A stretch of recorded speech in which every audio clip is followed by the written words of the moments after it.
오늘 우리에게 주시는 하나님의 말씀은 마태복음 15장 21절에서 28절까지입니다.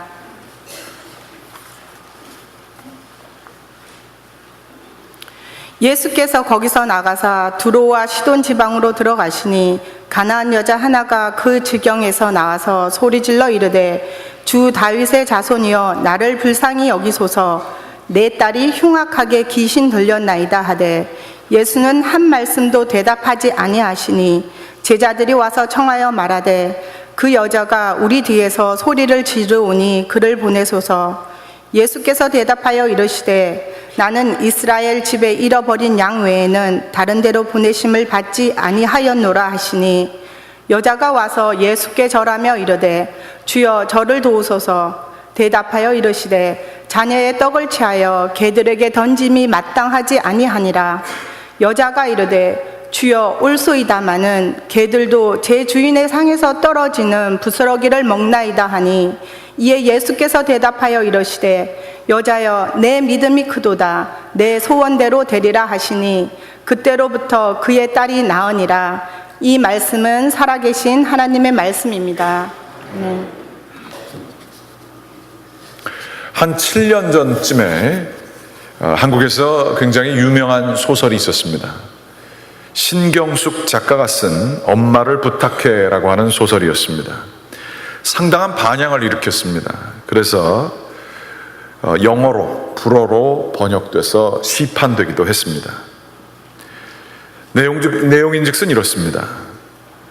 생일상을 받으려고 서울로 올라오신 박소녀라고 하는 할머니가 서울역에서 지하철을 타시다가 실종되어 버리셨습니다. 남편이 지하철 출입문이 열리자 늘 그랬듯이 남편 먼저 들어가고 당연히 아내가 따라올 줄 알고 있었는데 지하철에 타고 보니 아내가 없는 것입니다. 참고로 이 박소녀 할머니는 약간의 치매 증상을 보이기 시작하는 상황이었습니다. 걱정된 남편은 다음 정거장에서 내려서 아내와 헤어진 지하철 서울역에 다시 가보았으나 그 뒤로 아내를 찾을 수가 없었습니다. 그래서 그 딸이 그 어머니를 생각하며 소설의 시작이 이렇게 됩니다. 엄마를 잃은 지 일주일째다. 박소녀라고 하는 치매에 걸리신 할머니, 그분의 물리적인 실종을 기록하고 있었지만 조금 더 정확하게는 엄마를 잃어버린 것보다 훨씬 오래전에 이 가족들에게 엄마는 잊혀졌다라고 하는 내용이 이 소설의 중요한 내용입니다. 딸들과 아들이 있었습니다. 남편은 그런 표현이 있다고 그러죠. 남편이 자기 편이 아니라 그냥 남의 편만 돼서 남편이라고 그럽니다.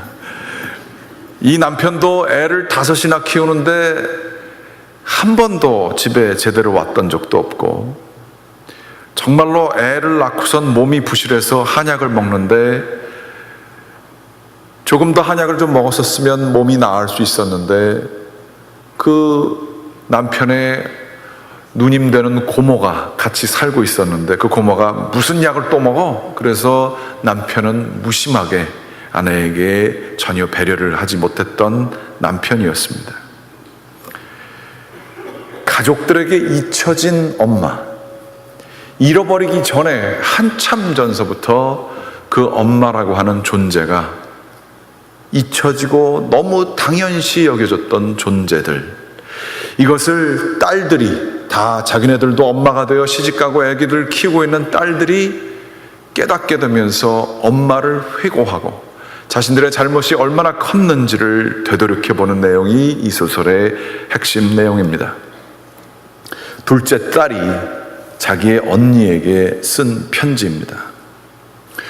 우리까지도 어떻게 엄마를 처음부터 엄마인 사람으로 여기며 지냈을까? 내가 엄마로 살면서도 이렇게 내 꿈이 많고 내가 이렇게 나의 어린 시절을, 나의 소녀 시절을, 나의 처녀 시절을 하나도 잊지 않고 기억하고 있는데 왜 엄마는 처음부터 엄마인 것으로만 알고 있었을까? 엄마는 꿈을 펼쳐볼 기회도 없이 시대가 엄마 손에 쥐어준 가난하고 슬프고 혼자서 모든 것과 맞서야 되는 상황 속에서, 그리고 꼭 이겨나갈 길밖에 없는, 다른 길이 없는 아주 나쁜 팔을 손에 들고서도 어떻게든 최선을 다해서 몸과 마음을 바친 일상이었는데 난 어떻게 엄마의 꿈에 대해서는 아무런 생각도 해본 적이 없었을까? 언니, 감나무를 옮겨 심느라 파놓은 구덩이에 그만 얼굴을 쳐박고 싶었어. 나는 엄마처럼 못 사는데 엄마라고 그렇게 살고 싶었을까? 엄마가 옆에 있을 때 왜 나는 이런 생각을 한 번도 하지 않았을까? 딸인 내가 이진경이었는데 엄마는 다른 사람들 앞에서 얼마나 고독했을까? 누구에게도 이해받지 못한 채로 오로지 희생만 해야 했다니 어떻게 그렇게 부당한 일이 있을 수 있어? 이 시대의 어머니들은 조금 좀 낮았을 수 있다고 얘기할 수 있겠나요? 그렇지만 우리 어르신 세대들, 그리고 지금도 많은 어머니들이 어머니라고 하는 역할을 한순간도 빠짐없이 감당하면서 희생을 강요당하고 있는 사회 속에 저희들은 살고 있습니다. 희생이 당연한 줄 알고 있는 가족들을 끝까지 사랑해야 되는 어머니들의 마음은 어떠한 마음일까요?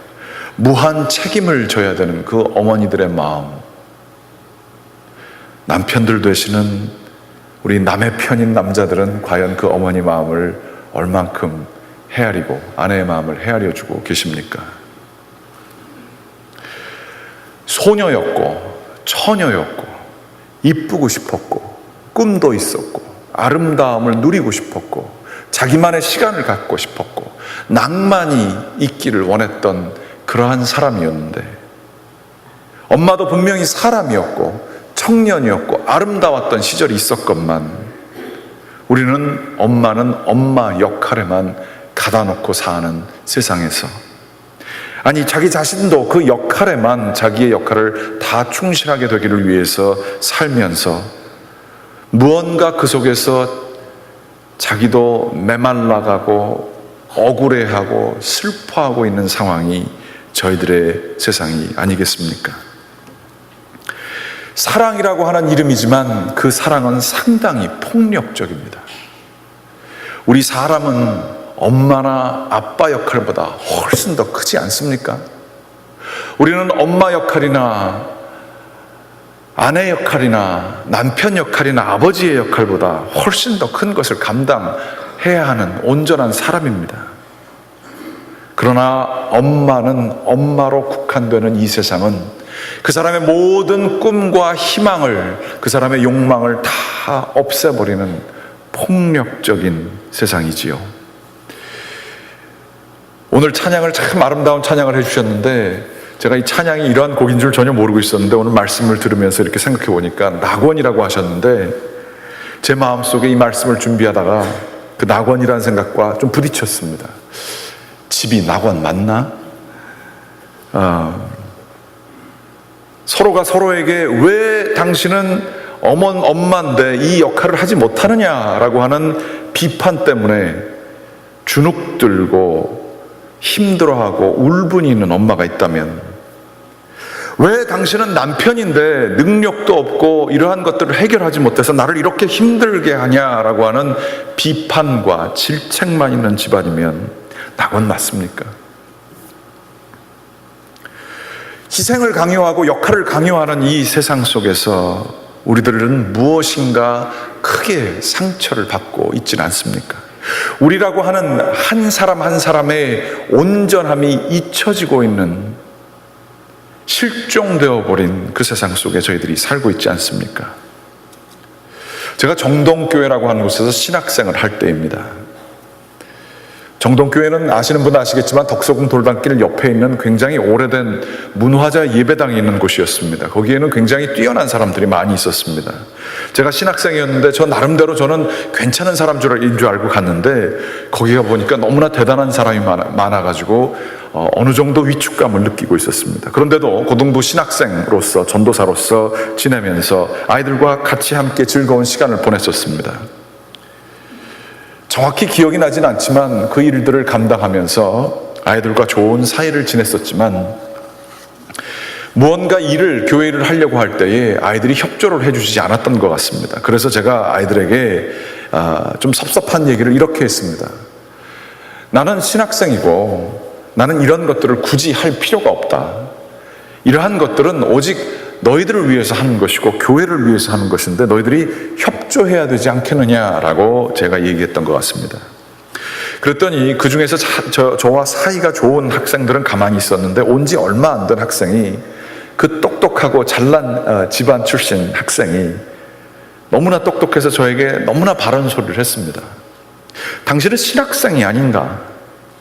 당신은 지금 돈을 얼마라도 받고 일하고 있지만 우리는 돈을 받지 않고 교회에서 봉사하고 있다. 당신은 목회자가 된다고 하는 사람 아닌가? 목회자의 핵심은 희생하는 거 아닌가? 라고 하면서 고등학생이 저 신학생에게 따지고 들어왔습니다. 너무나 괘씸했습니다. 그런데 너무나 맞는 소리였습니다. 맞는 소리를 저렇게 기분 나쁘게도 할 수 있구나, 그런 생각이 들었습니다. 그 친구가 좀 못난 친구였으면 괜찮았는데 너무 잘난 친구여서 너무 더 기분 나빴습니다. 마치 나를 돈 받고 일하는 사람처럼 얘기를 했고, 마치 내가 희생하는 것은 당연한 것처럼 얘기하게 됐을 때 속에서 울분이 터져 나오는데 그 울분을 해소할 수 없었습니다. 제가 목회자가 되려고 하는 것이 맞았고, 저는 돈을 교회에서 받고 있었고 신학생이 맞았기 때문에 그렇습니다. 그러나 그 폭력을, 너무나 당연한 이야기지만 당연한 이야기 속에 내가 갇혀지게 될 때에 그 폭력성을 저는 기억하고 있습니다. 국민학교 한 2학년 3학년 때의 일이었던 것 같습니다. 저희 가족이 식사를 잘 했습니다.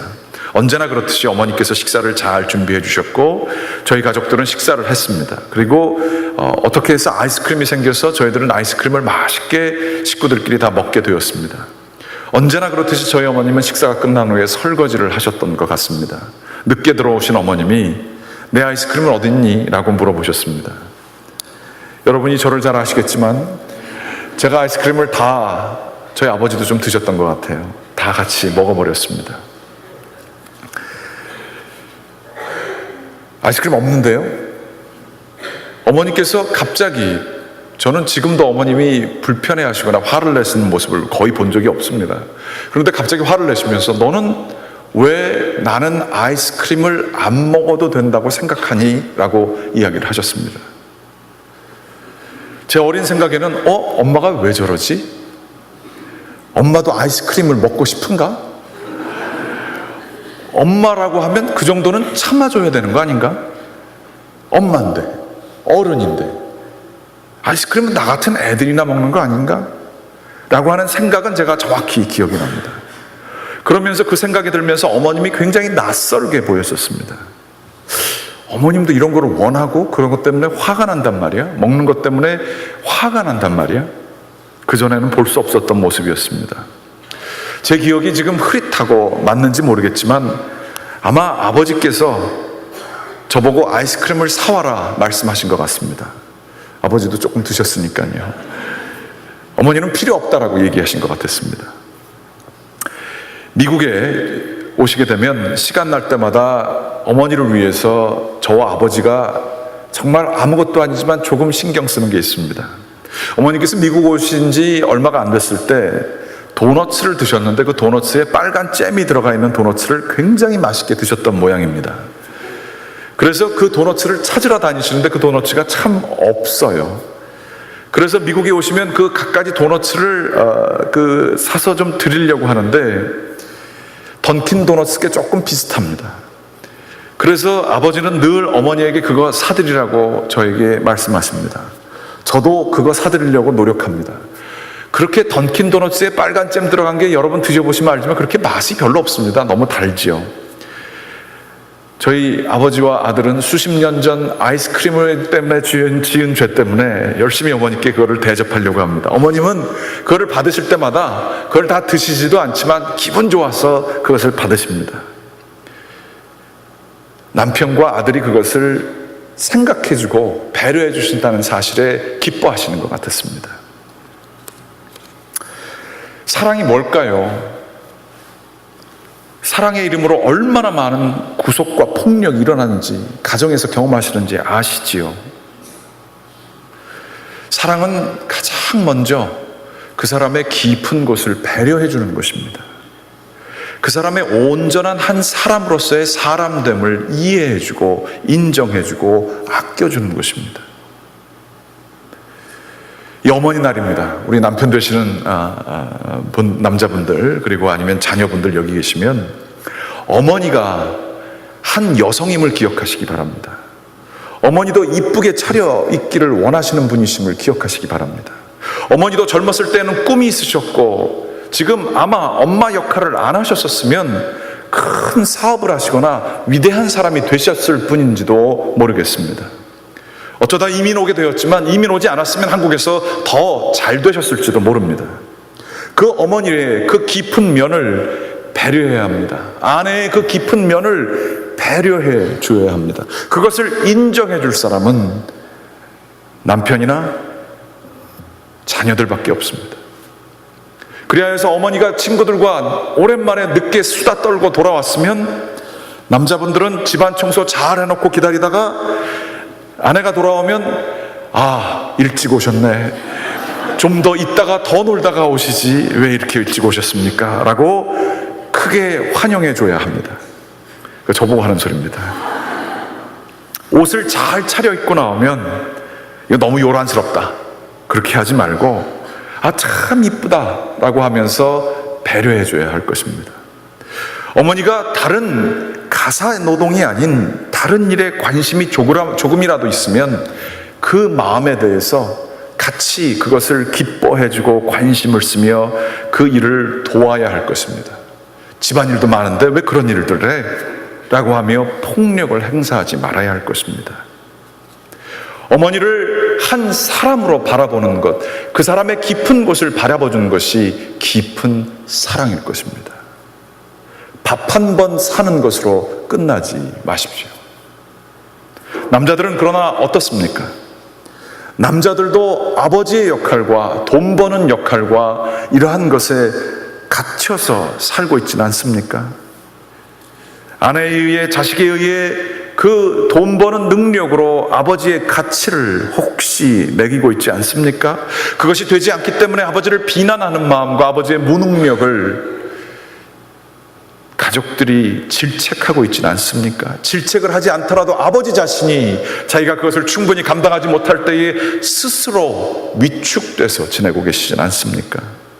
아버지들도 어린 장난기 어린 아이였던 시절이 있는 사람이었음을 기억해야 할 것입니다.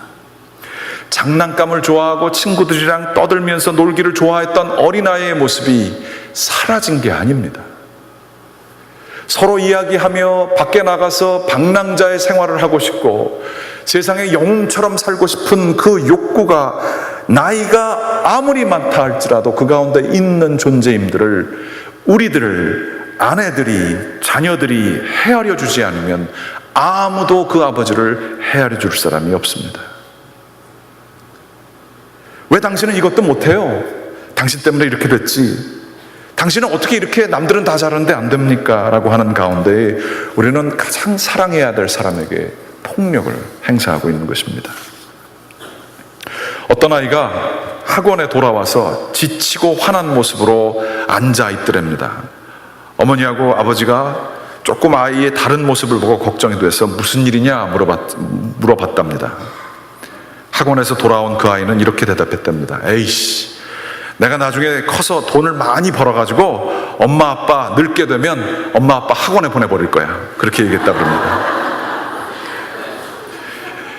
애들도 마찬가지입니다. 이 애들을 교육을 잘 시켜야 된다는 역할 때문에 공부라는 것으로 애들에게 폭력을 가할 때가 꽤 있습니다. 시켜야 되고 훈육해야 하겠지요. 그렇지만 존중해줘야 합니다. 그 아이들은 장래의 지도자가 될 아이들이고 대단하신 분으로 바뀌어질 수 있는 사람들입니다. 가장 상처를 많이 주는 것이 사랑도 많이 하겠지만 부모가 될 수 있다는 사실을 우리가 잘 알지 않습니까? 그들을 존중하며 그들의 의사를 물어보며 그들의 아이됨을 같이 기뻐해야 할 것입니다. 그러나 우리들은 얼마나 그 아이에게 좋은 학교를 가야, 잘 돼야, 결혼도 빨리 해야 네가 성공할 수 있어 라고 하는 그 정해진 틀에 우겨 넣습니까? 여러분의 가정은 낙원 맞나요? 지옥 되지는 않으신가요? 하나님과 우리의 관계는 그러면 어떨까요? 여러분, 하나님은 어떻게 생각하십니까? 혹시 하나님은 내가 기도하면 내 거 다 들어줘야 됩니다. 하나님이 나 위로해 주셔야 됩니다. 신앙이 이런 거 했는데 도와주는 거 하나도 없고, 하나님이 나에게 뭘 좀 해줘야 되는데 이것도 뭐 아무것도 되는 것 같지도 않고, 이게 뭐 하나님이 있어? 하나님 없는 것 같아. 있어도 이렇게 무책임한 하나님이 다 있나? 혹시 그러한 마음속에 서늘하게 가지고 계신 분 계시지 않습니까? 여러분, 하나님의 속마음을 아십니까? 여러분은 하나님 정말로 잘 아십니까? 하나님에게 폭력을 행하고 있지는 않습니까? 유진 피터슨 목사님이 성경을 현대어로 그분의 시적인 시인의 마음으로 번역한 메시지라고 하는 성경이 있습니다. 요한일서 2장 4절부터 6절 9절의 말씀에 이렇게 쓰여져 있습니다. 어떤 사람이 나는 하나님을 잘 알아 하면서도 그분의 계명을 지키지 않는다면 그는 분명 거짓말쟁이입니다. 그의 삶과 말이 일치하지 않는 것입니다. 그러나 하나님의 말씀을 지키는 사람에게는 하나님의 성숙한 사랑이 보이게 마련입니다. 그것이야말로 우리가 하나님 안에 있음을 확신할 수 있는 유일한 길입니다. 하나님의 빛 가운데 산다고 하면서 형제나 자매를 미워하는 사람은 여전히 어둠 가운데 있는 사람입니다. 나는 하나님을 사랑한다고 떠벌리고는 곧바로 형제나 자매를 미워하고 아무렇지도 않게 생각하는 사람이 있으면 그는 거짓말쟁이입니다. 보이는 사람을 사랑하지 않으면서 어찌 보이지 아니하는 하나님을 사랑할 수 있겠습니까? 사랑하지 않는 사람은 하나님에 대해 아무것도 알지 못하는 자입니다. 하나님은 사랑이시기 때문이십니다. 그러니 여러분도 사랑하지 않으면 그분을 알 수 없습니다. 하나님께서 우리를 향하신 그분의 사랑을 이렇게 보이셨습니다. 하나님께서는 하나뿐인 자기 아들을 세상에 보내셔서 우리로 그 아들을 통해 살게 하셨습니다. 우리가 말하려는 사랑은 바로 이런 사랑입니다. 우리는 한 번도 하나님을 사랑한 적이 없습니다. 그럼에도 우리를 사랑하신 하나님께서 자기 아들을 희생제물로 보내주심으로 우리 죄뿐 아니라 그 죄가 하나님과 우리의 관계에 입힌 상처까지 깨끗이 없애주신 것입니다. 내가 사랑하고 사랑하는 친구 여러분, 하나님께서 이처럼 우리를 사랑하셨으니 우리도 서로 사랑하는 것이 마땅합니다. 하나님의 속마음을 알게 되면 그분이 저희를 위하여 이 아들을 보냈다라고 하는 것이 그 맨날 듣고 아무런 감흥이 없는 화두로 끝나는 것이 아니라 그 사랑을 정말 깊이 해야 된다면, 하나님의 속마음을 안다고 한다면, 그리하여 우리가 구원을 받은 자인 줄 안다고 한다면 어찌 우리가 다른 사람들을 사랑하지 않을 수 있겠는가라는 얘기입니다. 형제와 자매를 사랑하는 것, 하나님께 받은 사랑이 큰 것을 아는 사람이라고 한다면, 내가 지금 생명을 가지고 있고 숨을 쉬고 있고 축복을 많이 누리는 자임, 이 모든 것이 하나님의 은혜임을 아는 자들이라고 한다면 어찌 형제와 자매를 사랑하지 않을 수 있겠느냐. 이 요한 1서의 말씀은 저희의 가장 깊은 곳을 찌르고 있습니다. 형제나 자매를 미워하는 것, 그리고 미워하거나 혹은 사랑하지 않으면서 아무렇지도 않게 여기는, 당연시 여기고 서로 그 역할에만 충성하라고 하며 폭력을 가하게 될 때 우리는 사랑을 모르는 사람들이고, 사랑이 충만해야 될 가정에서 자기의 욕망과 자기 자아만이 있는 지옥을 만드는 것일 것입니다. 하나님을 사랑한다, 신앙이 좋다라고 하지만 가장 가까이 있는 사람들을 깊이 배려하고 그 사람을 그 역할 넘어 있는 것까지 바라보지 못한다고 한다면 우리의 사랑은 얼마나 천박하기 짝이 없습니까? 저희 한국 사회와 지금 이민 한인 사회들도 포함하여 저희는 지금 큰 통증과 공황과 무기력함과 분노 속에 지내고 있습니다. 그것은 여러분이 잘 아시는 것처럼 이 세월호 때문에 그렇습니다. 이것이 지금 앞으로 어떻게 진행될지 참 모르겠습니다. 이 화면을 보시면서 같이 한번 저희들 이 세월호에 나타난 엄마의 모습을 저희들 한번 확인해 보게 되기를 원합니다.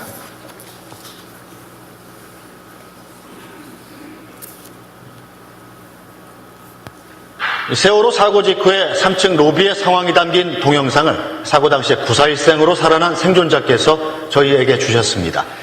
아직까지 공개되지 않았던 건데 어린 아들에게 구명조끼를 입혀주려고 자신은 조끼를 들고만 있던 어머니의 안타까운 모습이 찍혔습니다.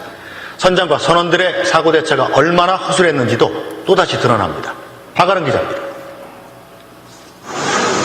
사고 직후인 지난달 16일 오전 9시 42분 세월호 3층 중앙 로비의 모습입니다. 30명 정도의 승객 가운데 일부는 구명조끼도 입지 못한 채 기울어진 선체 바닥에 기대어 간신히 몸을 가누고 있습니다.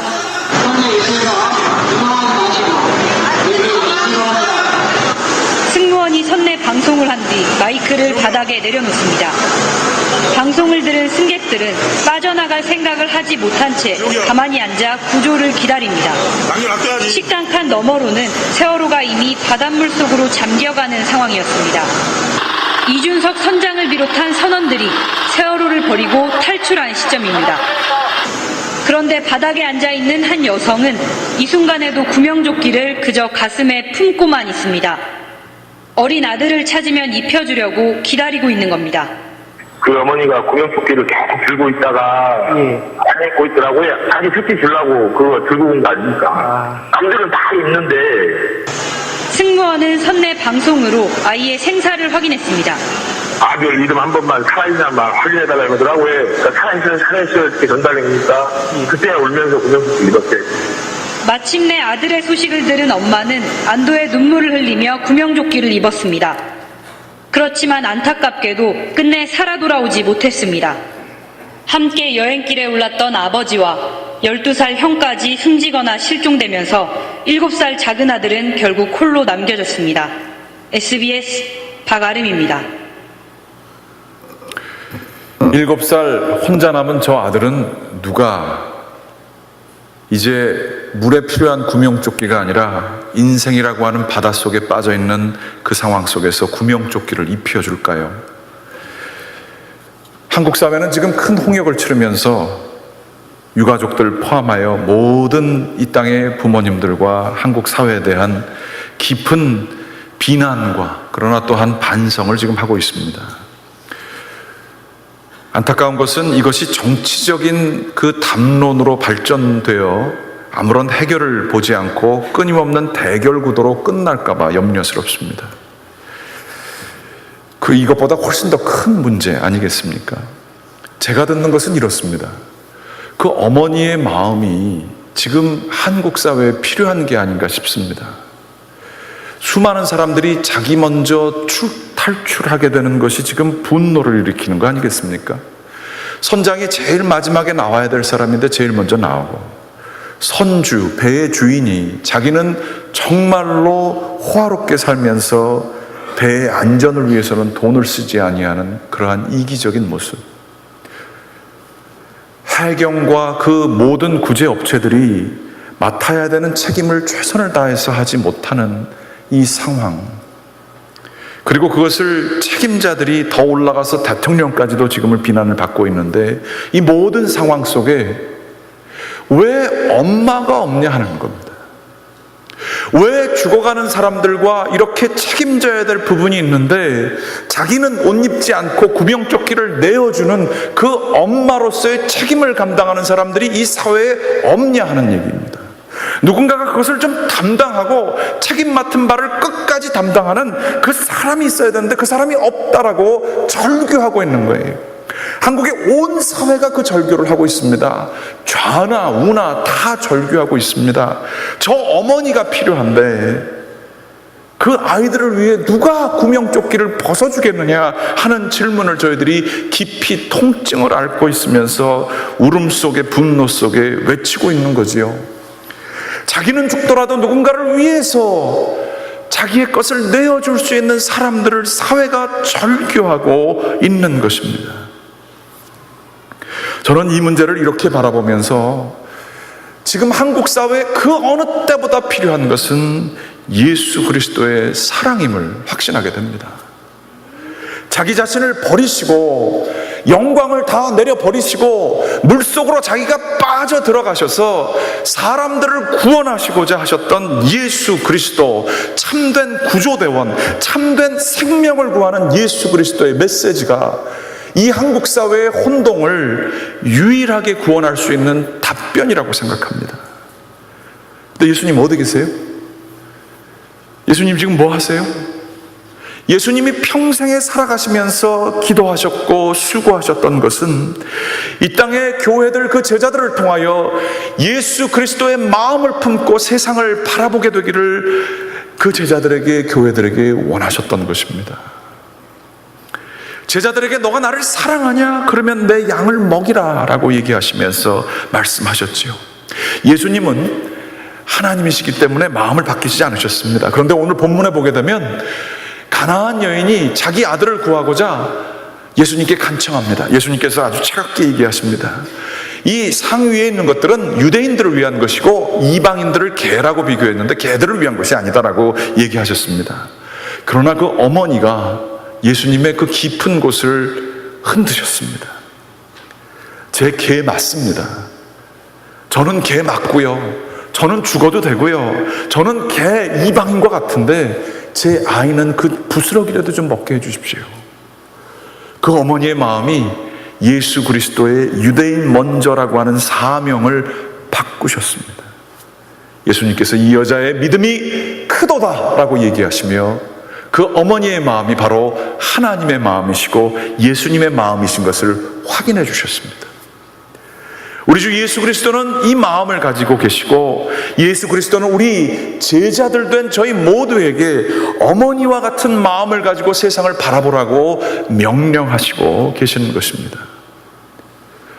이 문제에 대해서 분노할 수 있고 싸워야 되고 기억해야 되는 일들이지만 우리가 믿는 사람으로서 반드시 해야 할 것은 이 문제를 삼촌의 마음이나 지나가는 행인의 마음이나 혹은 훈수를 두려고 하는 사람의 마음이 아니라 그 사랑하는 사람을 버릴 수 없는 어머니의 마음으로 지금 한국을 품어야 할 것입니다. 바로 그 어머니의 마음을 가진 교회, 참된 교회만이 한국의 희망이 될 것입니다. 그런데 문제는 이 교회들도 이 노아의 방주, 구원의 방주해야 될 이 교회라고 하는 배들도 가라앉고 있습니다.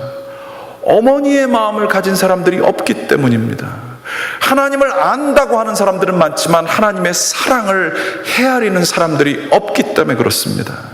교회 안에 얼마나 많은 비판이 있습니까?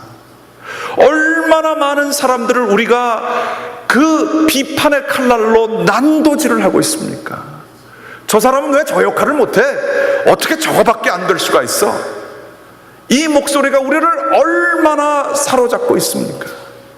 그러나 이러한 교회에 가라앉고 있는 상황을 어머니의 마음을 품고 구명조끼를 내주며 기도하는 영혼들을 찾아보기가 쉽지 않다는 얘기 아니겠습니까? 여러분은 확실한 구조대원 맞습니까? 여러분은 그렇게 우리가 하나님께서 부르신 사명에 우리가 정말로 잘 감당하고 있는 건 맞습니까? 저는 자신 없어요. 저는 자신 없어요. 저도 저 선장 같은 것 같아서 얼마나 자신 없는지 모릅니다. 이 세상은 지금 교회밖에 없는데, 구조되어오는 교회밖에 없는데 교회에 하나님의 마음이 들어오지 않는 것 같아 안타깝기 짝이 없습니다.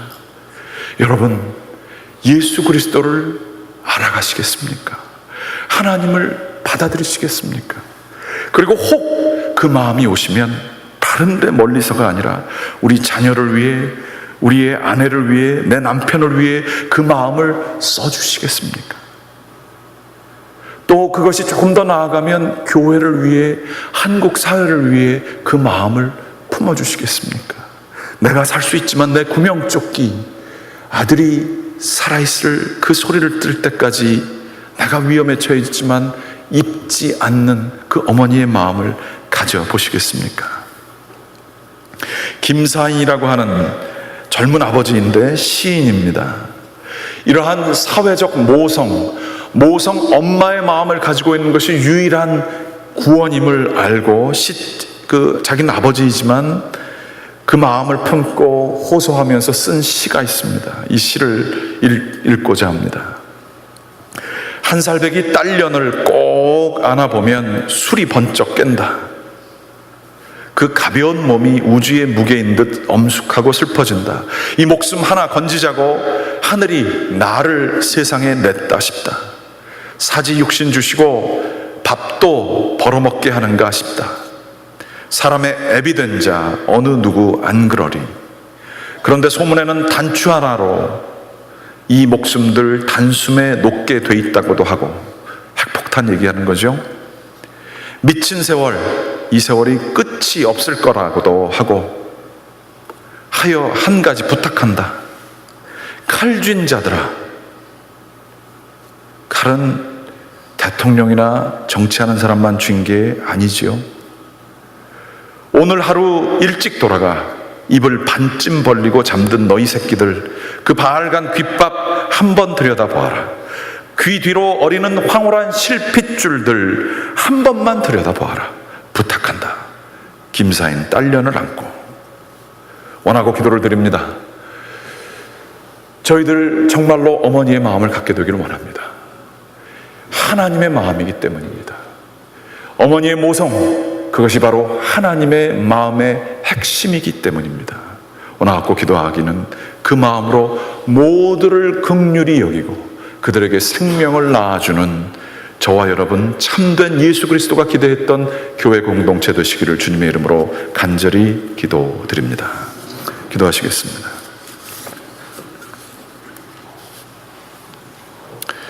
하나님, 저희를 불쌍히 여겨주시옵소서.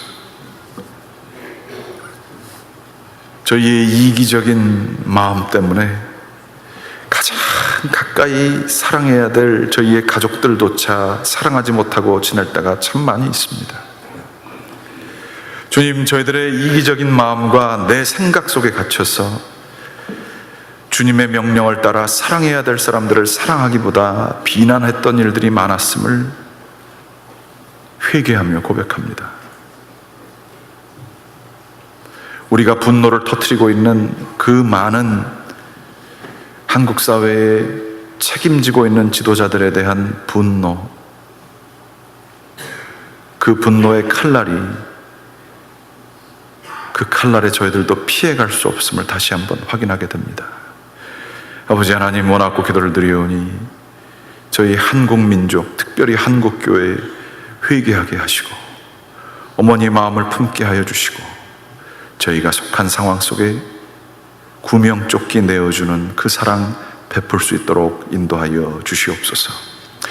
아버지 하나님, 원하고 기도를 드리오니 이 땅의 교회들 가운데 하나님의 성령을 내어주시고 특별히 원하고 기도를 드리오니 유가족들, 그리고 그 피해가 앞으로도 수십 년, 그 어린아이들, 그 자녀들을 잃어버린 그 어머니와 아버지의 마음 저희들 기억하게 하시고, 주여 참된 하나님의 정의가 이 땅 위에 또한 일어나게 도와주시고, 아버지 하나님, 정말로 교회를 통해서 하나님께서 하나님의 놀라우신 역사를 펼쳐주시기를 간절히 간구하고 기도를 드리면서 이 모든 말씀 우리 주 예수 그리스도의 이름 받들어 간절히 기도드렸습니다. 아멘.